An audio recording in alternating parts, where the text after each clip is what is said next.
And here is the Writer's Almanac for Wednesday, the 2nd of May, 2018. It was on this date, 1536, Anne Boleyn, the second wife of King Henry VIII, was arrested for high treason, adultery, and incest. She was intelligent, outspoken. She'd been raised in France. She had educated opinions about politics and religious reform. She came to the court when she was 20 years old to serve as a lady-in-waiting. She soon caught the eye of the king, and for 7 years he courted her, and for 7 years she put him off. He managed to get his first marriage to Catherine of Aragon annulled by breaking with the Pope, declaring himself head of the Church of England. And then Anne Boleyn consented to marry him. Their early months of marriage were happy ones. Their first child, a girl born in 1533, Elizabeth. Anne had several miscarriages after that, and she never gave Henry the son that he so desperately wanted. So he accused her of every capital offense he could think of, affairs and incest with her brother and plotting his murder and witchcraft, and she was convicted and sentenced to death, beheaded by sword.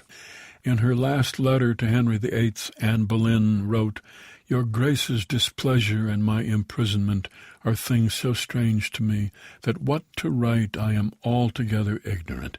Never a prince had a wife more loyal in all duty and in all true affection than you have ever found in Anne Boleyn.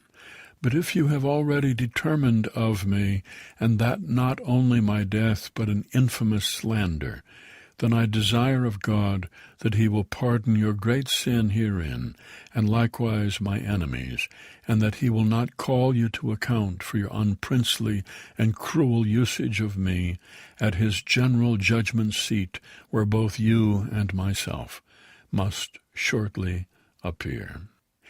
It's the birthday of Dr. Benjamin Spock, born in New Haven, 1903, author of the Common Sense Book of Baby and Child Care, which came out in 1946, which began, "You know more than you think you do." It was the parenting Bible for the post-war moms and dads raising the baby boomer generation.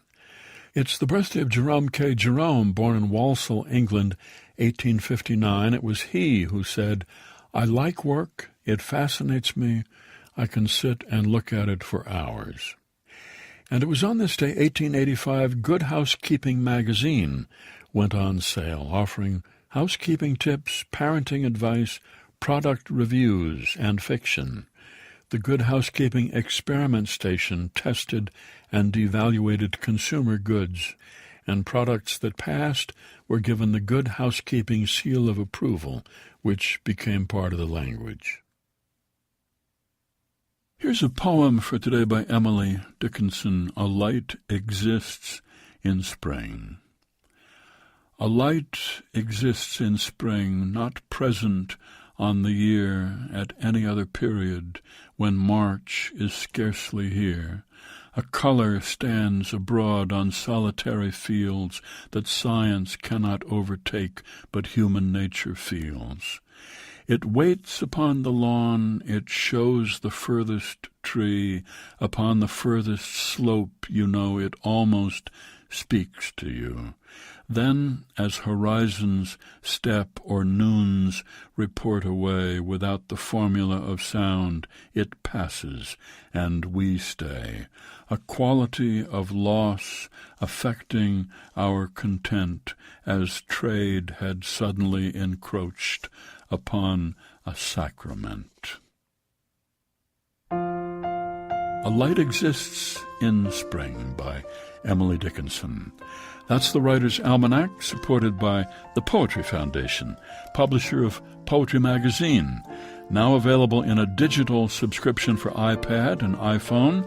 Subscriptions at poetryfoundation.org/digitalmag.